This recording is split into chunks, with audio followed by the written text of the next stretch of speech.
نو طالبانو ورونو لږ به د عمر رضی الله عنه مناقبو باندې بحث وکړو چې عمر رضی الله عنه څوک و.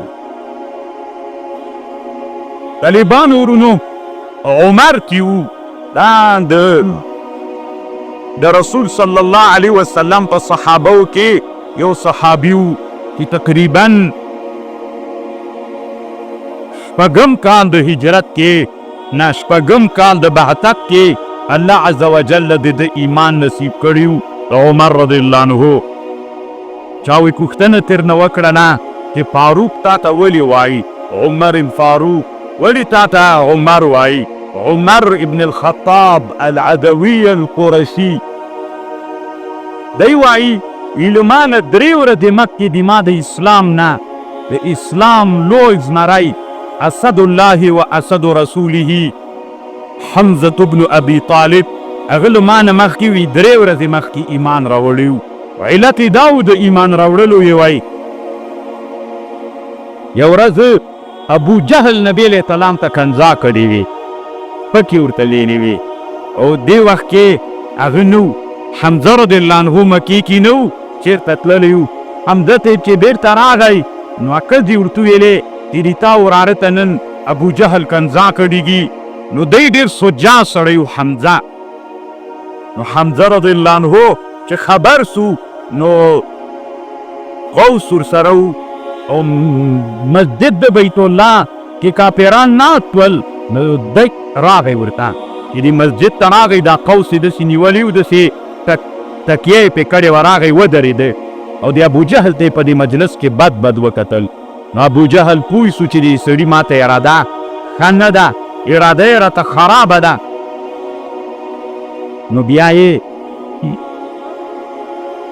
ابو جهل ورته ویلي ای ابا عماره ولې داسې بد راته ګورې لنډې دا الله سره واچول سو او ابو جهل یې طالبانو په پته باندې ویني که زوبل سو.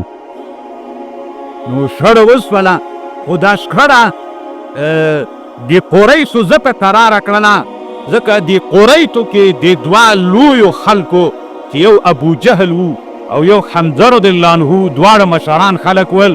دوی نه غوښتل چې دا شخړه پیدا سي او شخړه یې قراره کړله. حمزه رضی الله عنه په دې وخت کې رسول علیه السلام د ارقم ابن ارقم المخزومي دا بنو مخزوم چې ول دا په قریشو کې یوه قبیله وله. دا ابو جهل هم مخزومي و د بنو مخزوم د قبیلې نه د اسلام اولینۍ مدرسه خو پټ شکل باندې طالبانو دغه ارقم ابن ارقم کور و المخزومي د ده په کور کې رسول الله و. نو حمزه رضی الله عنه لاندې مجلس نه وروسته الله زړه راواړل. الله پاک مقلب القلوب ده. الله پاکه ثبت قلوبنا علی دینک. طالبانو څومره کفر و رسول علیه السلام سره ورانه وه خو باک الله اراده د خیر ورته وکړه. نه من یهده الله فلا مضل له دا ترمذي کې راځي وایي مشکات شریف کې د انسانانو زړونه بین اصبعی الرحمن دي اړی یې را اړی یې د زړه ته الله اراده د خیر وکړله راوایړو. اوس څه وایي وی رسول الله چېرته ده لنډې دا دارالارقام ته راغی. الله عز وجل د حمزه رضی الله عنه ایمان نصیب که. درې ورځې د ایمان لا وتلي نه دي. دې مجلس کې عمر صاحب هم ناسته.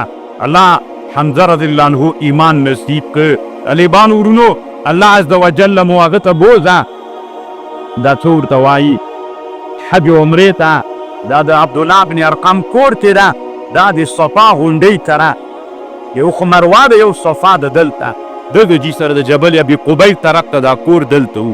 باب د بنو شیبه ورته وایي دې جي کې دا د عبدالله بن ارقم کور و.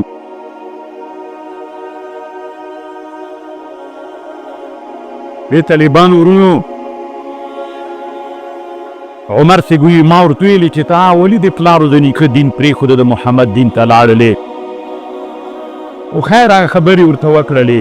عمر رضی الله عنه درېیمه ورځ ده د حمزه رضی الله عنه د ایمان د ورځې درېیمه ورځ ده. عمر رضی الله عنه راووته توره ورسره ده نو دلته یو سړی ولیده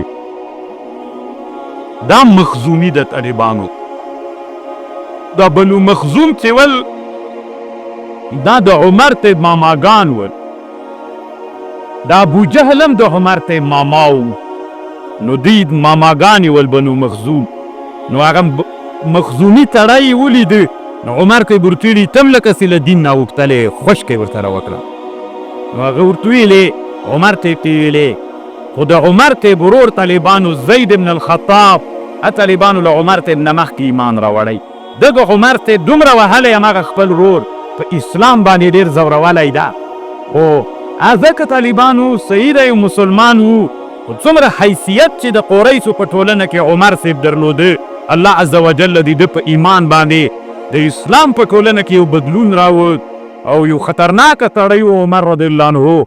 له دې نه یوه ورځ مکې یا څو ورځې مکې طالبان ورونو یو جومات ته مکې مکرمې کې دې ته مسجد الاجابه وایي. الله مو وروله طالبانو مکې مکرمې کې، خو لږ لرې د په پښو مزل د مسجد الاجابه ورته وایي. دې ته طالبانو خیب د بني کنانیم دیجي ته وایي، او دا هغه ځای ده چې کافرانو په دیجي کې د نبي علیه السلام په ضد تورونو کې چې مجبوري کړي چې له مکې نه وځي، او دا هغه ځای هم د علما وایي چې عمر شیخ ته رسول علیه السلام دعا وکړه او الله دعا قبوله کړې، دې ته مسجد الاجابه وایي. اوس نبي علیه السلام دعا وکړله یو ورځ مکې چې الله پاکه د ایمان نصیب کې په دوه کسانو کې د هر یو ایمان چې نصیب کې نصیب کا، یا د ابو جهل عمرو بن الهشام یا د عمر بن الخطاب، د دې دواړو کې د ونې ایمان نصیب کا. نو عمر رضی الله عنه د بني مخزوم د قبیلې یو سړي سره مخ کېږي، هغه د خوشکې ورته وکړې، هغه ورته ویلي وي عمره ډېر غږېږه مه، که ډېر د اسلام سره ورانه وي خپل کور نه دې اول شروع کړه، د تا په کور کې خلکو ایمان راوړی وي، چا راوړی ده؟ زوم مو ایمان راوړی سعید بن زید رضی الله عنه چې هغه د ده خور ورته ناسته وه، او د تا خور فاطمه بنت الخطاب دې دواړو ایمان راوړی. عمر رضی الله عنه را روان سو چې غوږ یې ونیو چې قرآن په کور کې ویل کېږي، زید ده عمر ته خور ده. هغه زمانه کې عادت دا و چې کوم انسانانو به مرګ کې ایمان راوړی و، هغوی به قرآن زده کړي بیا به یې کور ته پټ پټ ورلېږه. دلته خباب ابن ارت یو صحابي ده، د سابقینو الاولیینو نه ده، دی هم په دې کور کې ناسته. عمر ته چې دروازه وټکوله وایي من؟ وی عمر. دوی ورخطا سول، خباب ابن ارت چېرته پټ سو. وی دا اوس موږ دا غوږ ونیو چې ویلې او وارې پې باندې وکړه په سعید ابن زید باندې.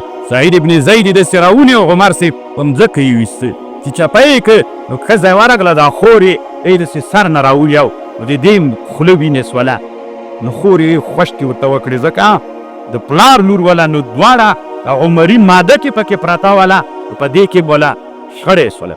نو عمر ته دا خور باندې ډېر وار ونه کړ، ځکه کده وه هغوی عرب ممکن د شهامت و، نو کټ یې ښیو په دې کټ کې کېناست. الله اراده وکړه چې الله پاک د عمر رضی الله عنه زړه چې د اسلام سره په دښمنۍ تېر کړی و، که نه تاسې چې تاریخ وګورئ چې خپل ورور زید سره په هغه زمانه کې چې ایمان نه و راوړی چې یې کړي ول، الله اراده ورته د خیر وکړله، نو ورته ویلي دا شی مو ویلې دا اوس اسپارک دوی پټه کړې وله. یا یو روایت کې راځي کته پرته وله ترې روا کې کله بیرته ورته ویلې ته نجد یې دی نه ترې راخیستلی. بیا طالبانو دې ته اړ کړ چې غسل پې باندې وټ، لا یمسته الا المطهرون. بیا طالبانو غسل ته اړ کړ. اهل سنن کې ظفر احمد عثماني صاحب لاندې حدیث استدلال کړی، وروسته امام بخاري طالبانو په دې مسله شخړه لري چې جنوب قرآن ویللی چې که یې نه چې ویللی. نو د امام بخاري رایه دا ده چې جنوب قرآن ویللی چې زموږ له طرف نه بیا ورته جواب یو دغه درتي چې دې څه الک لا یمسو الا المطهرون. قرآن چې راواخیسته عمر رضی الله عنه بسم الله الرحمن الرحیم ځان ته راوایي اسماء طیبة طاهره، څه ښه نومونه دي. عربو کې دا نه و، طالبانو یو نوی انقلاب و بدلون را دي. یا دا یې راواخیسته طه ما انزلنا علیک القرآن لتشقى. داسې ځان سره وایي طالبانو د زړه کې یو انقلاب را دي. یو دنې غږ وکړه زه اسلام راوړم. رسول الله چېرته ده؟ دوی ته خو معلومات نه و، خو خاصو صحابو ته د دې معلومات و چې رسول الله به په کور د عبدالله بن ارقم کې و. دوی ورته ویلې چې هغه څنګه چې عمر صاحب وویلې ما اسلام راوړم رسول الله راوکړی، خباب ابن عرب چې پټ و رامنډه یې کړله کوټې ته راغی. عمر رضی الله عنه ته یې ویلې ابشر خوشحاله ته پرون تا په حق کې رسول الله دعا کړې او دعا قبوله سوې. اللهم اید الاسلام باحب الرجلین الیک. یا عمر ابن الخطاب ته ایمان نصیب کا، یا عمر ابن الهشام ابو جهل ته ایمان نصیب کا. عمر رضی الله عنه را روان سول، هغه ته راغلل څو ورته وایي د عبدالله بن ارقم کور ته راغلل، دروازه یې کې وټکوله. حمزه ته بېرته هغه ملګري راغلي وي دا خو هغه ده عمر صاحب. حمزه صاحب ورته ویلي وي راپرې که بل شر دپاره راغلي زه یې کار کوم، که دوی دواړه قوي خلک ول نور واړه توهابول دي، که شر ته راغلي زه یې کار کوم، او که خیر ته راغلي دلته چې حمزه صاحب را روان سو رسول الله هم خبر سو، هم له مجلس نه راپورته سو. عمر رضی الله عنه راننوته د کور د ابن ارقم کور ته، او داسې ورخطا غوندي و، او نبي صلی الله علیه وسلم په لاس باندې د توحید کلمه وویلې، چې کلمه یې ویلې د دارالارقم په کور کې طالبانو د تکبیرونو نارې سولې. مکه مکرمه غرونه ده، غره کې د تکبیر غږ سنګازي کوي ټوله مکه، په سوونو په زرګونو کاله بعد د توحید نارو ولړدوله. نو کله چې د تکبیرونو نارې سولې نو عمر رضی الله عنه نبی صلی الله علیه وسلم ته وایي موږ په حق یو که په باطل؟ وایي په حق باندې یو. نو وایي موږ ولې بیت الله کې په ښکاره باندې مونځ او عبادت نه کوو؟ نو عمر رضی الله عنه دوه ډلې سول، یوه ډله مشرۍ د حمزه رضی الله عنه سوله، یوه ډله طالبانو د عمر رضی الله عنه په مشرۍ سوله. دواړه طالبانو له بېلو لارو نه بیت الله ته راکته سول، یو په یوه کوڅه باندې نارې وهلې د تکبیرونو، بل په بله کوڅه باندې ټول اورید په دیوالو را ودرېدل. دا اوس خو طالبانو بیت الله نه کورونه ډېر لرې دي، مکې ډېر نږدې ول بیت الله ته کورونه، ته دومره کا ډېره مسافه وه طالبانو لکه بې دیوال نه تر دغه دیواله پورې نور متصل کورونه له بیت الله سره وی. ستی را ودرېدل او سر و سور د تکبیرونه دي انسانانو کې، لکه د تکبیر زور خو طالبانو ډېر بیخي ډېر خطرناکه زور ده که نه، یعنې د انسان په زړه باندې رعب ورننه باسي. نو الله عز وجل د عمر رضی الله عنه ایمان نصیب کړ. فسمانی رسول الله صلی الله علیه وسلم الفاروق یومئذ وفرق بین الحق والباطل. دکه د حق د باطل په مابین کې په دې ورځ باندې په ښکاره باندې هغه راغی. نو ځکه ورته وایي عمر الفاروق. ته تنګېږئ به نه کلي باندې یو دوه ورځې زه د عمر ته په مناقبو بحث تېروم. څومره صحابه به چې ایمان راوړ ایمان به یې پک. عمر رضی الله عنه دی وایي چې ما کله ایمان راوړ نو ځان ته مې ویلي چې تر ټولو نه سرسخته دښمن د اسلام څوک ده؟ په دې مې فکر وکړو چې را په یاد سو چې ابو جهل ده. ابو جهل نوم طالبانو عمر ابن الهشام و، دا خو به د اسلام مسلمانانو به ده ته ابو جهل ویلي. چې پوه سوم چې تر ټولو نه دی د اسلام لوی دښمن ده. نو وایي ورغللم چې اسلام مې راوړ، وایي ورغلم د دروازه مې وټکه، چې دروازه مې وټکوله ویې راووته راته ویلې خوریا خیرت ته مرحبا، په خیر راغلې څنګه چل ده؟ مل خیر میر نه ته خبره ده د اسلام مې راوړ. خبر دې خبره ولې نه عمره جرأتمند سړی و، مل اسلام مې راوړ، خبر مې درته راوړ. وي داسې طالبانو دروازه په زور راووهله. قبحک الله وقبح ما جئت به. ابو جهل راته ویل له ډاره ډېر که ننه و. دغه عمر و طالبانو ورونو چې اسلام یې ډېر داسې والد رحمه الله به ویلې وی کوم کتاب کې لیدلي وي 400 کتابونه د عمر صاحب په مناقبو کې په جرمني کې په برلین کې کومه کتابخانه کې چې د په مناقبو کې لیکل سوي مخطوطات لا تر اوسه پراته دي 400 کتابونه. او یو جرمني لیکلي ول که په اسلام کې د عمر غوندې یو بل عمر راغلی وای نو اسلام به طالبانو د دنیا هغه کوینس ته رسېدلي و چې هلته دنیا پرته ده. عمر نادر عدالت الله عز وجل د عمر رضی الله عنه نصیب کړی و. عمر طالبانو کله چې د خلافت زمانه ولا د عمر سے نو د متر والی چې عمر ابن العاص نومېده. عمر ابن العاص نام طالبانو ډېر هوښیار صحابي تېر سوی، ډېر سیاسي و مجاهد، ډېر د قربانۍ کړي دي. نو دی د مصر والی تېر سوی ده. نو دی په مصر کې دا بحیرة النیل تېره سوې ده. دا نیل چې ده دا طالبانو د دنیا یوه ډېره نادره سیند ده. دا نیل ډېرې نادرې دي، پې باندې علما ډېر بحثونه کوي په نیل باندې. هلته تې اوس راغه سو نو دا نیل اوبه وچې سولې په کال کې یوه میاشت وله چې بونه به یې دې میاشتې ته ویلې دوی په حساب باندې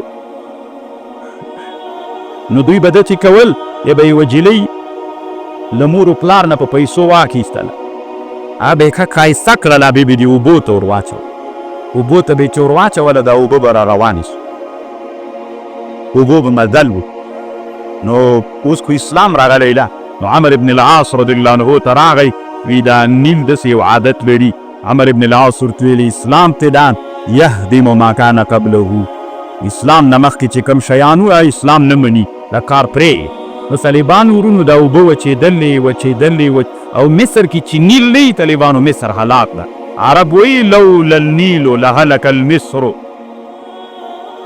طالبانو داسې هغه حالت ته راغی سبا ته د مصر اخترو د فراعنو اختر ورځې وله نو دوی اراده وکړه چې ځتي سبا ورځ باندې ټول له مصر نه وکوچېږي لاړ چې ځکه اوبه وچې سولې چې اوبه وچې سولې دي جنې د تګ اراده وکړله چې مزل وکړي او لاړ تي ترې نه نو دلته عمر صاحب چې دا اوس موږ څنګه حالت سره مخ شو عمر بن العاص ویلې خلک مې تر نزدیک عمر صاحب ته خط راولېږه لکه امیر المؤمنین دی خط چې ورته راولېږه نو ورته ویلې چې داسې چل ده زه بېرته جواب ورته ولیکه چې ښه کار دې کړی ده چې د جاهلیت خبرې دې بدعتونه او رواجونه دې ړنګ کړي دي پرېږده ورک یې که خط یې ورته ولیکه طالبانو ورونو من عبدالله عمر امیر المؤمنین الى نیر اهل المصر طالبانو ورونو تاسو چې ځان سره فکر وکړئ یعنې د عمر دلته یو انسان تېر سوی طالبانو ورونو چې بیخي ډېر نادر انسان ده خط لیکي خط عنوان داسې لیکي من عبدالله عمر 2000 القاب نه وي طالبانو ورونو من عبدالله عمر امیر المؤمنین الى نیل اهل المصر نیل د اهل مصر ته اما بعد فإن كنت تجري من قبلك فلا تدري مخکینۍ لاره په طریقه باندې که روانېږي مه روانېږه وإن كان الواحد القهار يجريك فنسأل الله الواحد القهار يجريك خط یو خط د وړکی خط دا ولیکه بل غټ خط یې ولیکه غټ خط کې هغه ته خبرې نورې مو کړې دا یې که دې کېښودو مصر ته دا خط راولېږه راویلېږه عمر بن العاص هغه ته راغی بحیرة النیل ته راغی نو دا کاغذ دا وړه بطاقه چې عمر صاحب ورته رالېږلې وله دا خط یې نیل ته ور واچو